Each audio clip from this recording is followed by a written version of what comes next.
A ressurreição de mortos era apenas uma das facetas extraordinárias do ministério de Smith Wigglesworth. Este homem de Deus andou debaixo de tão grande medida de fé que os milagres que aconteceram durante o seu ministério eram coisas de valor secundário. Durante a sua vida, este que um dia havia sido encanador, daria um novo significado à palavra ousadia.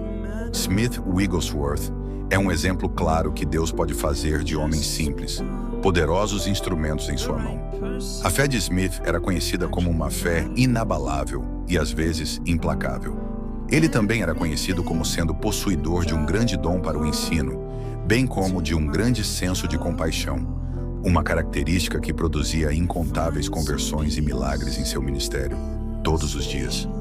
Um outro fato marcante em sua vida é que, após aprender a ler, teve como única fonte de leitura em toda a sua vida o livro dos livros, a Bíblia Sagrada. Smith Wigglesworth nasceu no dia 8 de junho de 1859, na pequena vila de Manston, em Yorkshire, na Inglaterra. Seus pais foram John e Martha Wigglesworth. Quando ele nasceu, o ano de 1859 já estava sendo considerado um ano histórico. O terceiro grande despertar estava acontecendo na América já fazia 2 anos. O general William Booth havia se afastado do sistema tradicional de igrejas para fundar o Exército de Salvação, e a igreja do país de Gales estava orando a Deus por um avivamento, o que veio a ocorrer em 1905, por intermédio de Evan Roberts.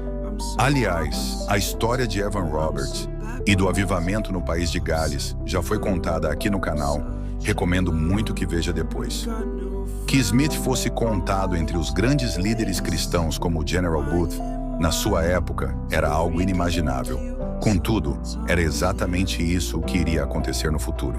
A família de Smith era bastante pobre. Seu pai trabalhava muitas horas por dia para sustentar sua esposa, uma filha e 3 filhos.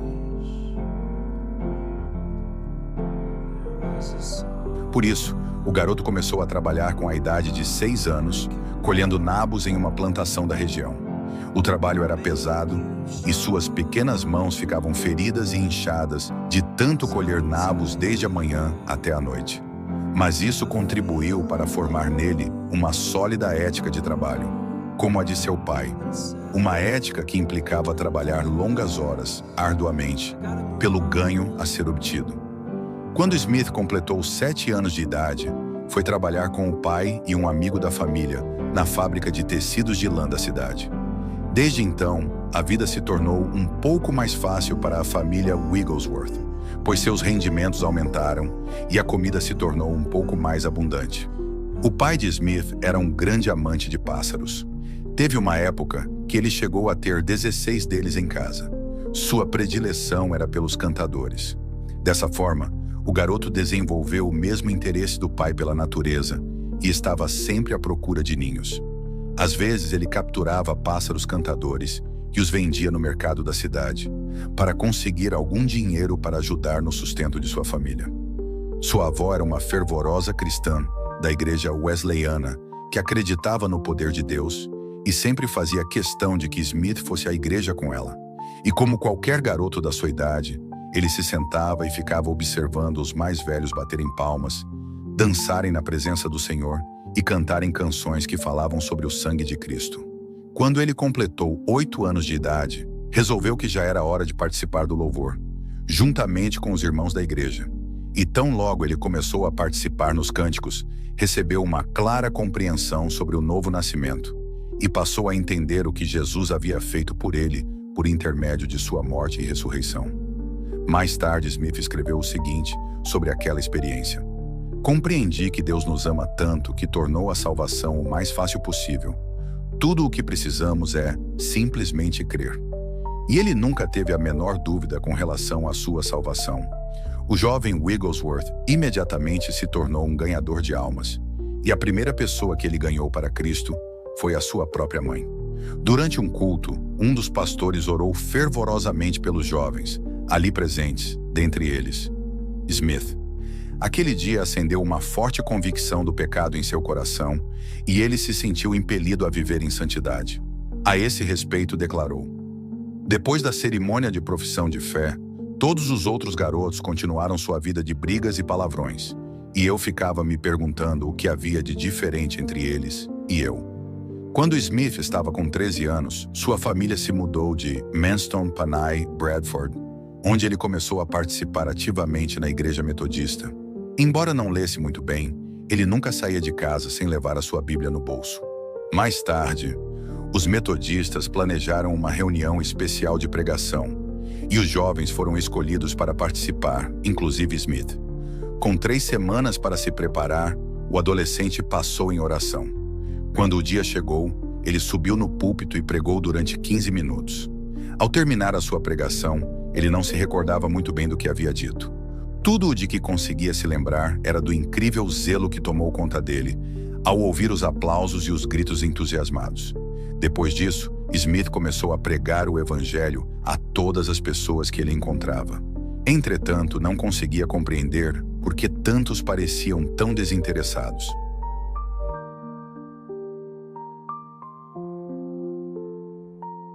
Depois, em 1875, o Exército de Salvação iniciou um trabalho em Bradford, e Smith ficou extasiado quando ouviu a novidade. Finalmente, ele poderia se juntar a um grupo que compartilhava do seu desejo pelos perdidos. Assim, quando aquele ministério chegou à sua cidade, Smith se uniu ao grupo e logo aprendeu sobre o poder da oração e de jejum. Naquele tempo, o Exército de Salvação obtinha mais resultados que qualquer outro ministério, especialmente em se tratando de número de convertidos. Muitas vezes, eles tinham reuniões de oração, onde ficavam toda a noite prostrados diante do Senhor. Os primeiros membros do Exército de Salvação tinham grande autoridade espiritual, e isso era perceptível em cada culto que realizavam. Nas reuniões semanais, o grupo se reunia e pedia a Deus pelo menos de 50 a 100 pessoas para o Senhor, sabendo que alcançariam esse número e até mais. Um grande número de pessoas aceitou a Jesus como seu Senhor e Salvador por intermédio daquele ministério ali na cidade de Bradford.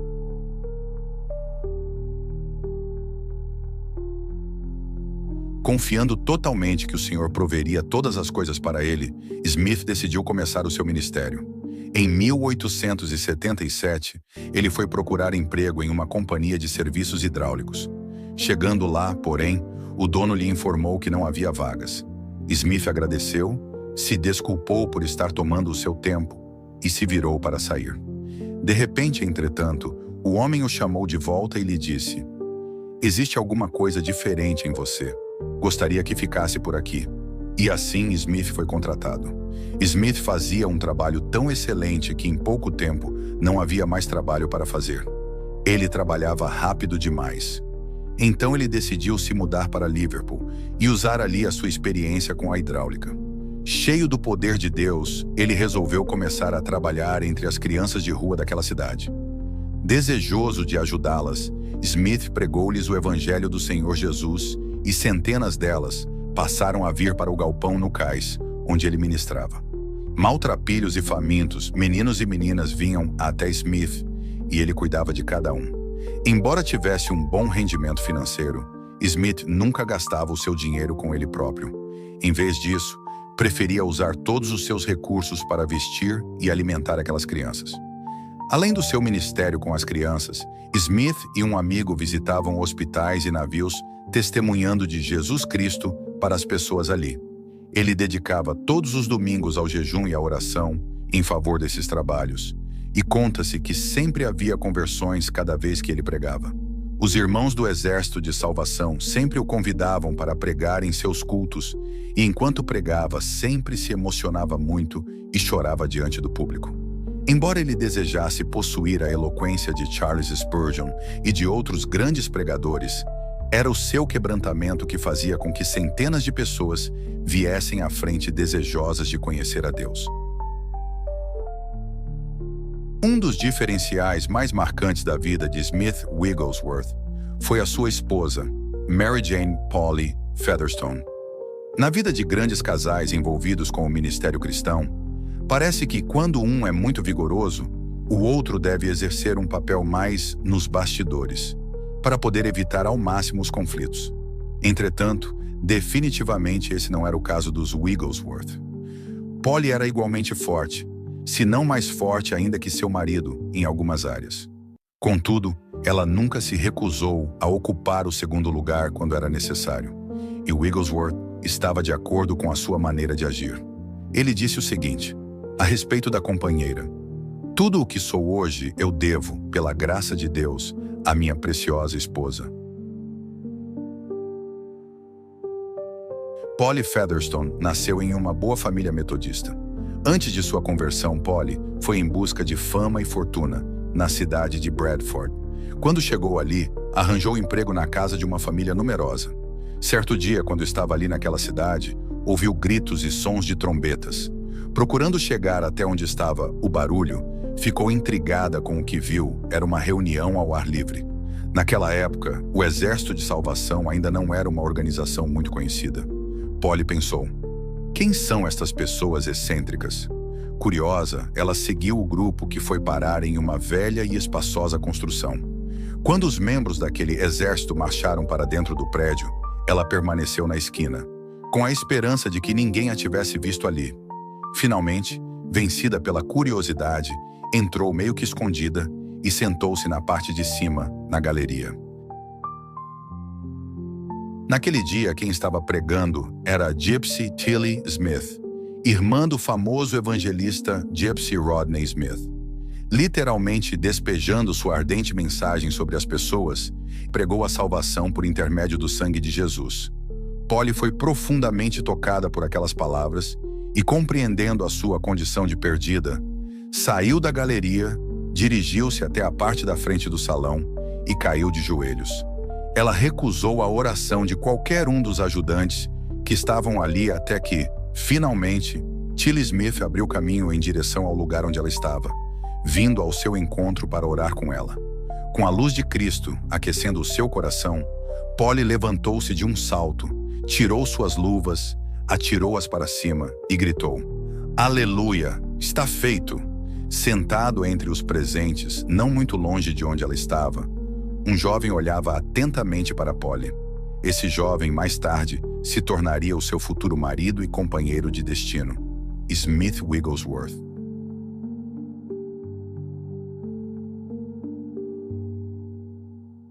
Polly e Smith Wigglesworth se casaram em 1882, ela com 28 anos, ele um ano mais velho.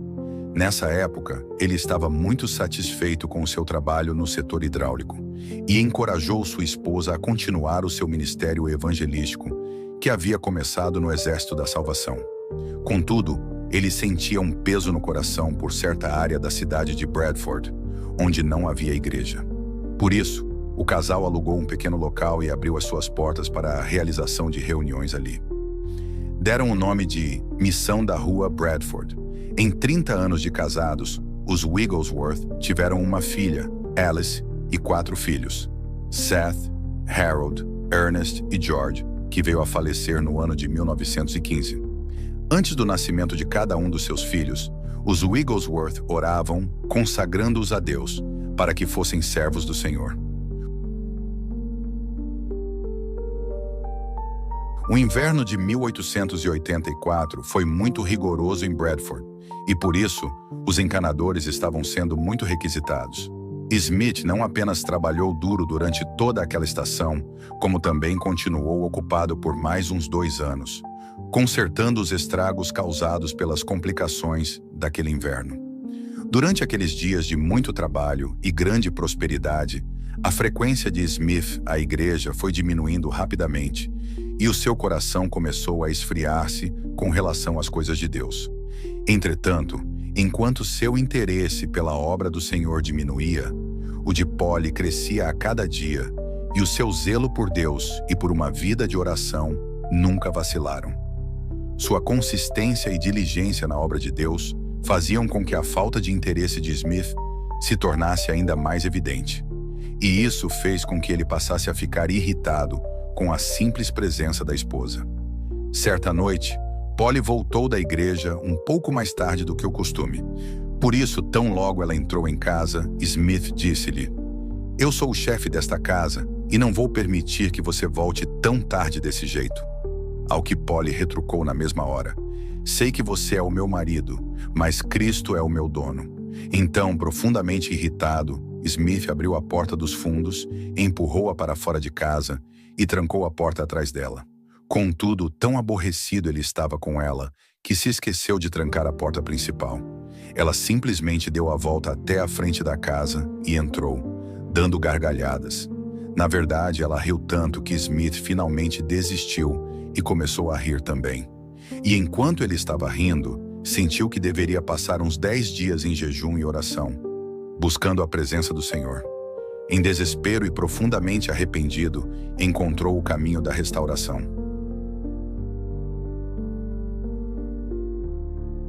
Por volta do final dos anos de 1890, Smith viajou para Leeds com o propósito de comprar material para o seu negócio na área de hidráulica. Enquanto ele estava naquela cidade, visitou uma igreja. Smith entrou, sentou e ali pode notar que algumas curas aconteceram. Bom, aqui eu preciso fazer uma pausa. Eu sei que muitos cristãos são cessacionistas, ou seja, creem que os dons cessaram na era apostólica. E muitos também se sentem incomodados com muito charlatanismo dentro das igrejas, com falso fogo e falsas curas. O objetivo aqui não é sensacionalizar, tampouco apresentar fatos que não sejam verídicos. Mais uma vez, esses eventos foram narrados por fontes que investigaram minuciosamente o ministério e a vida de Wigglesworth. E eu sinceramente acredito que Deus possa curar e realizar outros milagres, mas sempre com um propósito central: a salvação de almas. Continuando, a primeira experiência pessoal de Smith com cura divina aconteceu no início dos anos de 1900. Desde a sua infância, ele sofria com um problema de hemorroidas que o incomodava muito. Certo dia, um ministro do Evangelho que estava visitando a família orou por Smith e declarou em fé que ele seria curado dessa enfermidade. Até então, todos os dias, Smith tinha de fazer banhos de assento com sais medicinais. Entretanto, convencido de que era a vontade de Deus curá-lo, parou com esse procedimento. Não demorou muito, ele descobriu que estava completamente curado e nunca mais sofreu com aquele problema.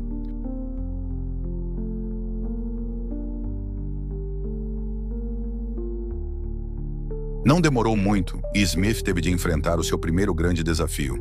Era uma questão de vida ou morte. A esposa de um amigo muito querido estava tão doente que os médicos acreditavam que ela não passaria daquela noite. O amigo de Smith disse-lhe que não tinha fé para que a esposa fosse curada. Uma profunda compaixão encheu o coração de Smith e ele decidiu que iria fazer de tudo para ajudar aquela família. Assim, foi procurar um pastor que estava abrindo uma pequena igreja em Bradford e perguntou-lhe se ele poderia ir orar por aquela senhora.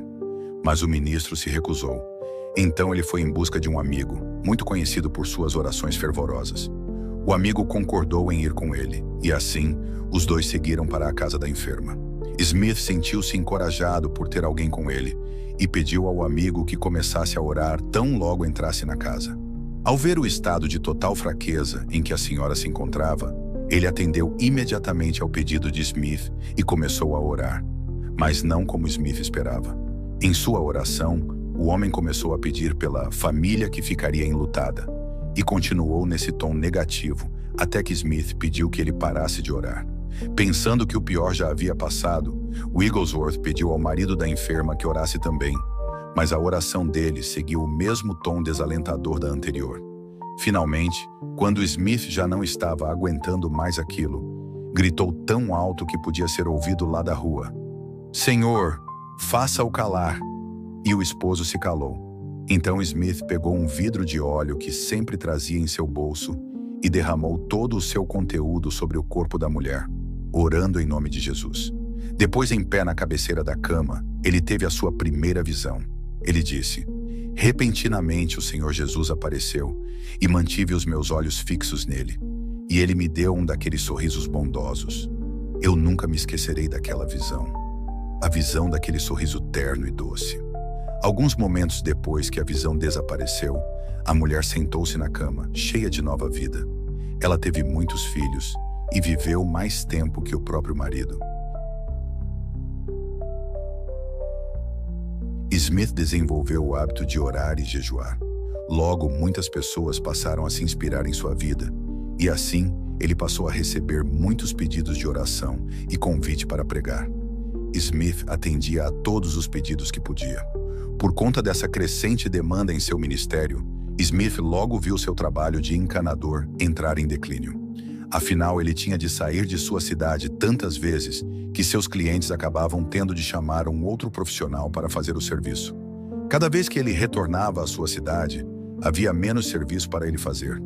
Certa vez, quando ele retornou de uma conferência, viu que a maioria de seus clientes havia procurado outro profissional para fazer o serviço de que estavam precisando. Entretanto, houve uma viúva que não conseguiu ninguém para ajudá-la. Por isso, quando ele chegou, dirigiu-se imediatamente para a casa dela, fez os consertos necessários e também consertou o telhado que estava danificado. Quando ela lhe perguntou quanto era o preço do seu trabalho, Smith respondeu: "A senhora não me deve nada. Isso vai ser a minha oferta ao Senhor pelo meu último trabalho como encanador." Depois dessa declaração, ele quitou suas dívidas, fechou seu negócio e começou um ministério de tempo integral. Ele acreditava que, apesar das histórias de pobreza que havia ouvido, Deus supriria abundantemente as suas necessidades. Bastava apenas servir ao Senhor fielmente. Assim, confiante em sua parceria com Deus, Smith estipulou uma condição: "A sola dos meus sapatos nunca serão um motivo de vergonha, e eu nunca terei de usar calças rasgadas nos joelhos. Se uma dessas coisas acontecerem comigo, avisei ao Senhor que voltarei a trabalhar como encanador." Deus nunca deixou de suprir todas as necessidades de Smith, e ele nunca mais voltou a trabalhar como encanador.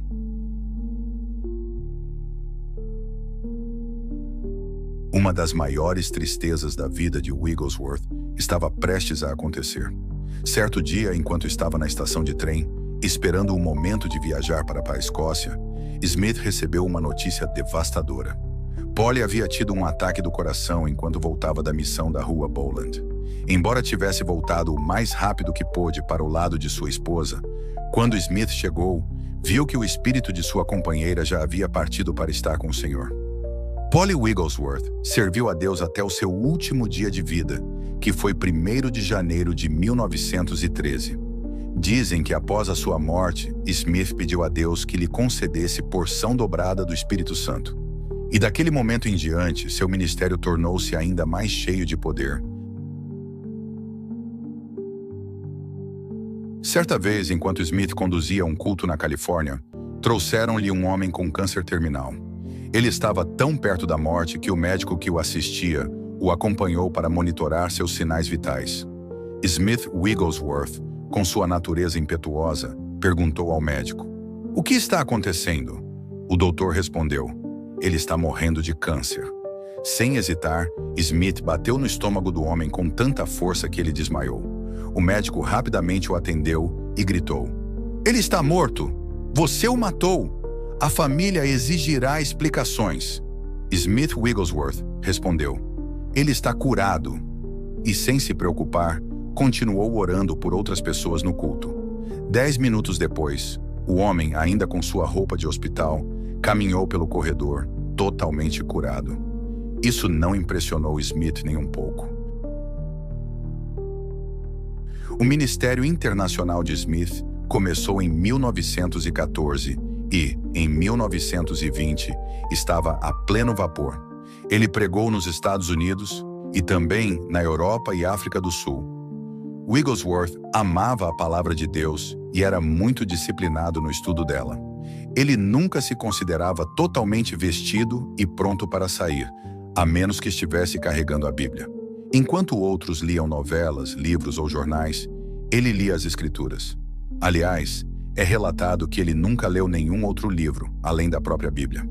Ele sequer se levantava da mesa de um amigo sem antes ler o que ele chamava de uma pequena porção do livro dos livros. Embora o próprio Wigglesworth tenha visto muitas curas e milagres acontecerem, ele mesmo quase não experimentou tais milagres. E antes de continuar, eu preciso me antecipar a pessoas que comentarão ou pensarão o seguinte: como pode um homem que realizou e viu inúmeras curas e até ressurreição de mortos não obter tal benefício para si mesmo? E a resposta é mais simples do que parece. Vejamos os apóstolos de Jesus. Houve, porventura, uma era na história da igreja em que tantos milagres, sinais e maravilhas foram realizados.